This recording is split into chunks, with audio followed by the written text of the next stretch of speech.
than your currency. Splurging millions, buying houses like Monopoly. Fucking 9 to 5, man, the money is a joke to me. Buying cryptocurrency, my money in the privacy. Hey guys and girls, welcome to this week's episode of the OBS with Birchy podcast. I'm your host, Nathan Birch. This is the show unraveling the truth to the facade of the 21st century. We're now exiting Matrix and waking up to motherfucking reality. And that we are, right? Reality, right? Going back 2016, today I want to talk about the recession we all need to have, right? I'm not trying to be a dick. I'm not trying to be like Paul Keating, but I'm just talking about facts, right? Talking about the economy and getting back to some of that interesting stuff. So if you're new around here, you've only been watching this for a little bit, go check out some videos. I've got heaps of positive stuff out there. I've got heaps of interesting stuff, how to build a property, how to renovate a property, etc.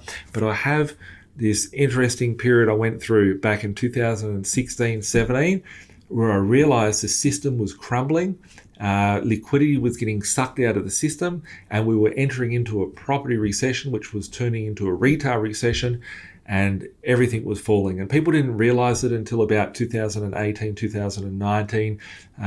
And we will see this depression. It'll either happen in 2018, it'll either happen in 2020, 2025, 2030, somewhere in this decade, we are going to see the mother of all depressions, and it is unavoidable, and it is due to our currency dying, right? And people aren't talking about this. They're blaming Russia and Ukraine and China and the virus and all these things they're blaming, but they never look at the fundamentals. I find it humorous because I've been put on TV as a product over the years. Nathan, we want to hear your views on things, and it's very, it's a liberal bashing, Labor bashing political sort of statement that's being made, and it's because of negative gearing and all these sorts of things. And I realize that the system is a scam, right? The TV and the media is brainwashing and dividing and conquering people. They say it's, the retirees that are greedy, their house has gone up in value. Well, they need a fucking place to live and they work their life. So good luck to them, right? It's because of, the Gen Y are having avocados on toast, right? Really? Like fucking everyone out there eating avocados on toast?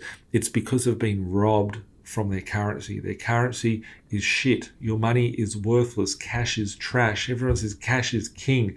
This system tells you to respect money, right? Everyone's going out fighting for money, right? Because the controllers control the money and you have no control over that money, right? It's not even money. It's just called currency because it's fake. They can print as much as they want. They've devalued as much as they want. And the only way to get through and to stop recessions and or depressions is to keep printing currency. And that's what they're doing. And it's getting worse and worse, right? If you go back throughout history and look at every recession that we've had or a recession that we've avoided, whether it be 92, the Y2K, GSTs, the GFC in 2007, there's certain things that have happened, and the only way that they've been able to get around these recessions and depressions from occurring is that they just print a lot more money. But what happens when you can't print any more money because it's lost all its value? That's when we see a total collapse of our Western world and the civilization of our life of what we have. And we're coming into those later years of that at the moment. I reckon there's one more cycle, as we would call it, normally left. I predicted all this stuff. I put it out there. I put all my credibility on the line. Actually, my business turned to shit for a few years because people were like, what's Nathan saying? Why is he saying this stuff? It's in contradiction of what is real and all this sort of stuff. And then when it happened, we were like, wow, Nathan, what's going to happen next? So do go and watch it out. It's more entertaining than anything. But reality is that we're now at a point where interest rates are nothing, right? Interest rates are nothing. Inflation is at 5.1%. We've got interest rates at 0.1%, and it's went up to 0.35%. And around the world in other countries are all at the same thing. It's called ZIRP, zero interest rate policy, right? And we've got 0% interest rates, and we can't move them really away from zero. I said that would go to zero, and I said that would probably go to negative, and I believe we will still go to negative, and the banks are now prepared to go to negative. They weren't 3 or 4 years ago, but they had a lot more ways that they could stimulate the economy by giving job keepers and stimulus packages and all these certain things that to do. But basically, in short, the whole financial system shot. Your property didn't go up in value. Your car never got any better. The food you're eating isn't any better. But why is it more expensive? Is it that the things are worth more money, or is it the money lost its value and you need more of that same money to make it, worthwhile to do the transaction? And that's what happens with all currencies when they go to zero, is that they print too much currency, and we'll end up going through a thing called a hyperinflation. And I believe that the next phase of our system that we're going to go through will lead us to a hyperinflation. And this might seem foreign to people. It may not. Fortunately enough, we've been sharing this information for 5 years, 6 years, 7 years, whatever it has been now. And a lot of you guys are woke to it. A lot of people are still asleep. And when they hear about this, they're like, oh, that'll never happen here. And this and that, the next thing, they go down the pub, have their beer. I hate my life. I can't buy a house. It's all the old people. It's the Labour voters, Liberal voters, the grannies, the fucking guys with the man bun, and they've got their avocado on toast, whatever the case may be. They're all fighting about it. But no one's looking at the real cause, and that's you're getting robbed, in short, right? So as we go through this and as everyone's fleeced of all the money that they've got, there's lots of opportunities, right? The opportunities exist because the creators of this, right? The creators of this illusion of wealth that we have and the grandeur that we have and we, fight so hard to have, they print more money. The more debt they get into, they want it to be cheaper. They want to wash the value. So as a hyperinflation, let's just use general inflation. If you have $100,000 loan and, the average wage is $10,000 a year, $100,000 loan's a lot of money. If you have $1 million loan, the average wage is $100,000 a year, well then, it's about the same rate. But what about if you still have the debt at $100,000 and everything else is worth $10 million, right? What happens if a cheeseburger is worth $100,000? The value of that debt slowly removes itself. So after the theft has been done of this system, right? And what I mean, it's not the governments, right? If someone owes someone money, right? The person that they owe money to, they're their bitch, right? They're a slave to the person that gave them the money. So the question I ask, if the government's in debt, who are they in debt to? Who created the money, right? It's the controllers of this system. So slowly, they take up all the power, right? They take up all the position of the corporations. They gobble up all the assets off the chessboard. And suddenly they control, own, and enslave everybody that's there. And it's happened throughout any sort of dictatorship. It's happened through any communist economies. It's happened throughout history. So this is not something new. You've heard of the fall of the Roman Empire. You've seen, wars that have been created. You've seen Germany. You've seen, places like Venezuela, Zimbabwe.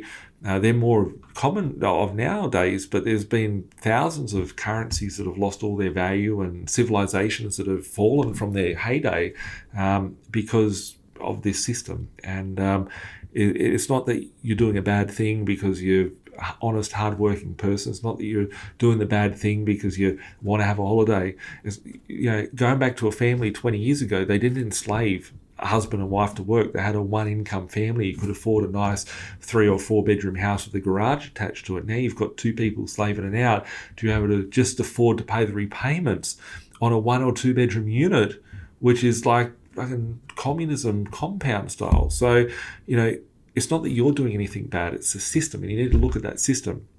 A lot of people will start fearing what's out there. A lot of people will be, and this is where I see the opportunity, this is why I get, so excited. And it may mean that I'm no better than the bad people that create the money, right? We're all playing in this system, right? It was there. You can either play, participate, or not. And I just see it as an opportunity, right? And that's the way it is, right? The game has been set, right? The opportunity. Some people will be running out and they're like, I want money, I don't want my assets.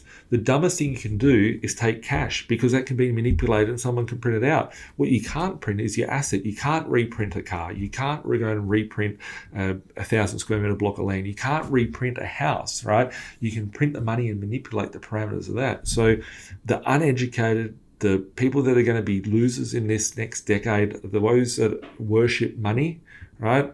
And, I think it's important. I think it's our duty as humans and our fellow humanity to be able to share the knowledge, right? That's what I do. I make no hiding about it. I don't want money. So I will take whatever asset I can over the money. If someone wants to take my money and give me the asset. I'll take that any day because I want an asset that's going to create more cash flow. But in the later days of the currency, and we're starting to see that, they're trying to fix the theft that's occurred, right? They're trying to fix the inflation that's now allegedly 5.1%, which the inflation, tell me what's gone up by 5% in the last year. Your grocery bill, it's probably gone up 20%. Your petrol bill's probably gone up 30%. The car you're driving around, probably gone up 20%. So if it's not theft, please explain to me, what is it, right? It's a theft of your money. It's a theft of your hard work, your efforts, the human labor that you've had to sacrifice to get that money. And, it's understanding that this is a game that's being played. They're trying to stop the inflation from going from 5% to 10% to 20% to 100% to 500% to 5 million%, right? And that's called a hyperinflation. But as they try and do this, the funny part is that the systems is going to implode, right? And what things in the system are we seeing implode? Well, we've seen shares in Netflix, they've fallen by 75%. So if you've got a superannuation fund and you've got money in super, it could be invested in the shares. That's where the money's going, is into these companies, right? Every stock market around the world, like looking at the time of recording this, the Dow Jones is falling about 1,000 points per day. So just put that into context. In the middle of the GFC, when the stock market crashed, so back in 2008, that big recession that was in the US, and we didn't really have it here in Australia, the Dow Jones, I think, dropped about 960 points in a day, and that's what triggered the collapse of the system, and they had to print all this money to get out of that. It took them a decade to get out of it. Well, it took about 5 years to really get back to where it was.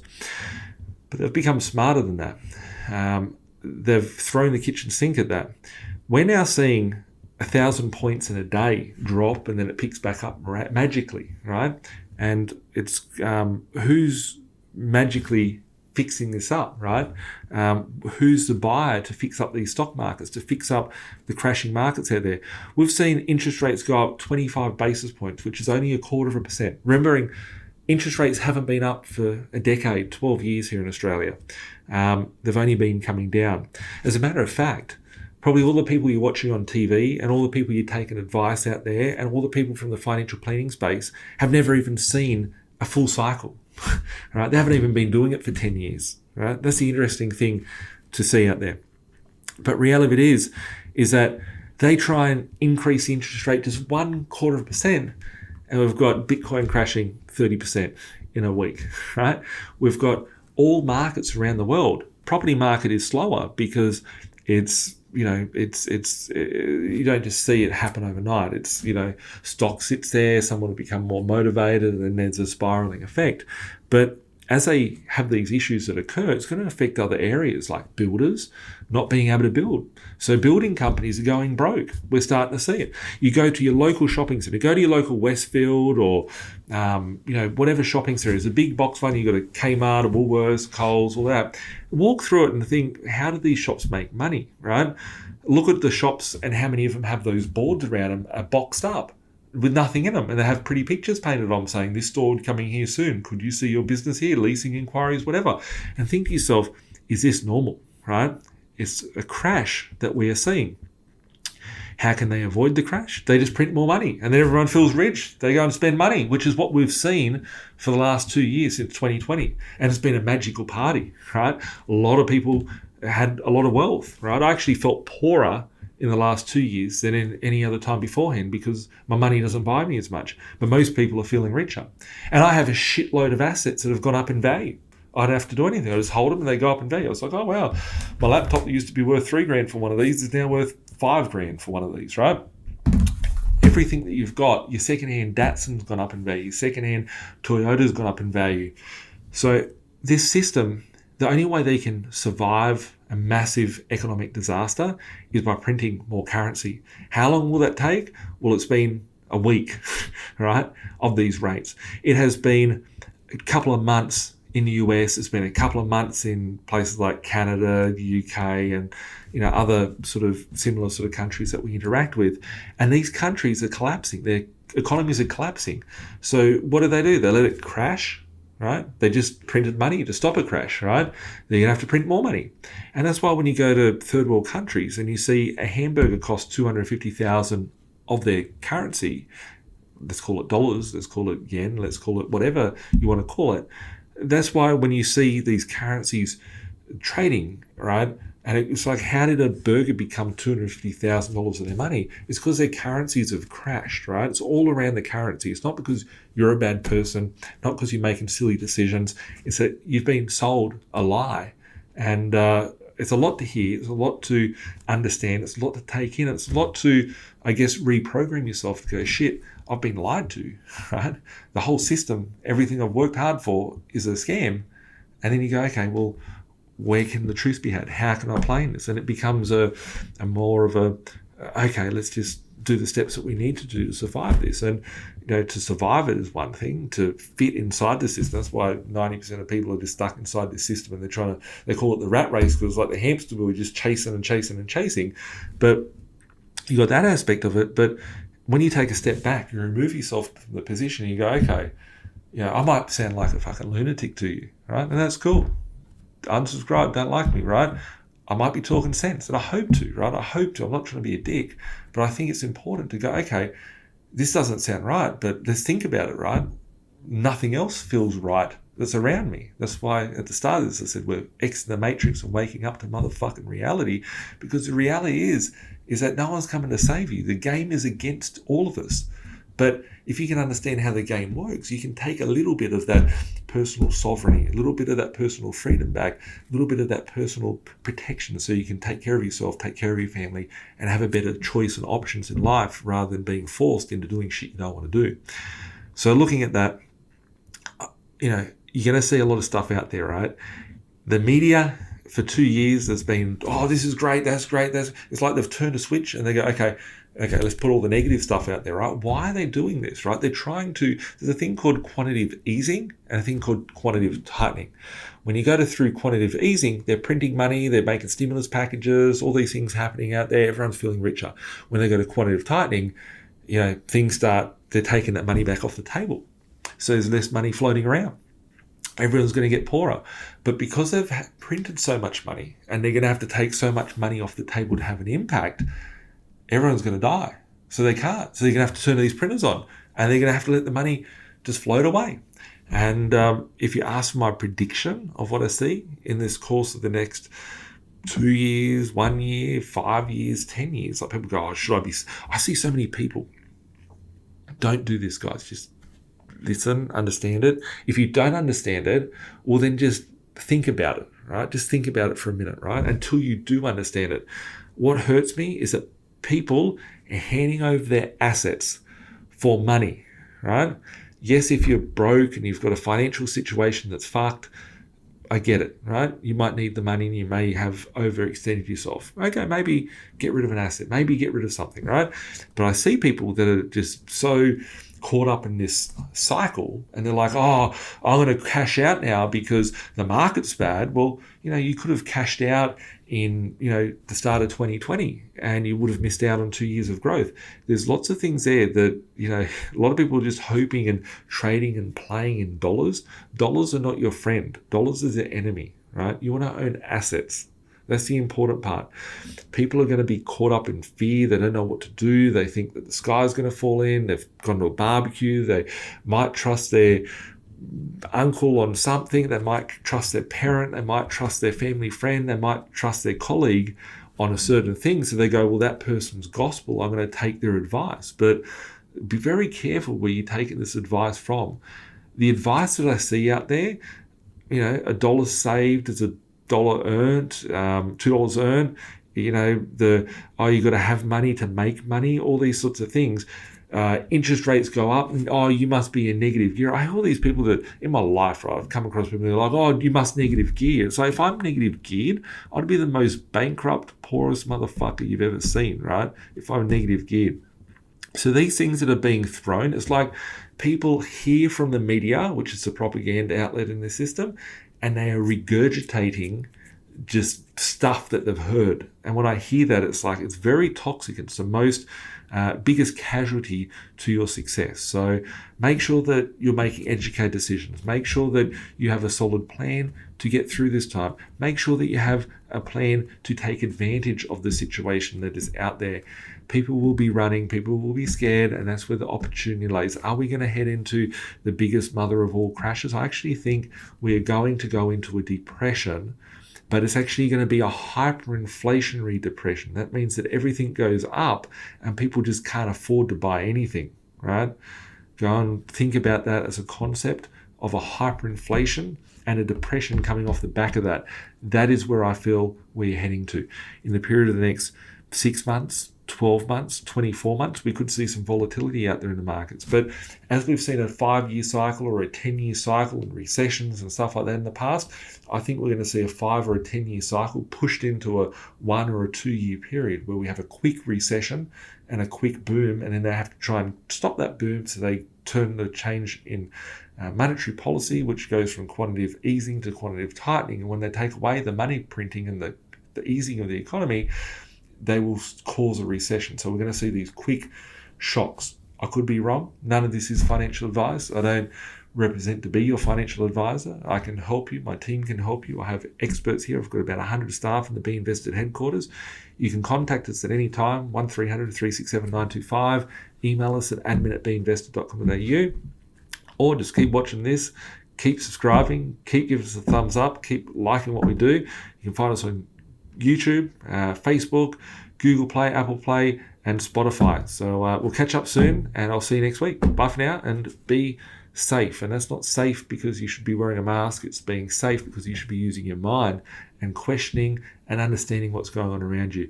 There is no fluke that people will be successful, and it's no fluke or sadness that people are not successful. Just choose the options that you want to take. Make sure you're making educated and calculated decisions, and we'll see you on the other side. Bye for now. Like Bilal said, man, we're stuck in the matrix. This my advice, don't care if you take it. The dollar back to die, soon to be hyperinflated. This my 2 cents, don't care if you save it. Joint be decentralized and you will see you been lied to the whole time, and it's the irony, cause they do the exact opposite. You become a slave to the system, enough your money, all they do is profit. There's no conspiracy theory, you better hear me. Crypto will set you free before the system does. I don't care if you do or you don't, but what I'm saying is the truth to the reason you choke. I've never been a failure, excuse my behavior. Keep talking, haters doing me a favor. They all tell lies, I know what they been telling you. I'm the opposite, the Donald Trump of Australia. It's amazing, here for the taking. My time is never wasted, just getting wasted. These girls say I'm really breathtaking.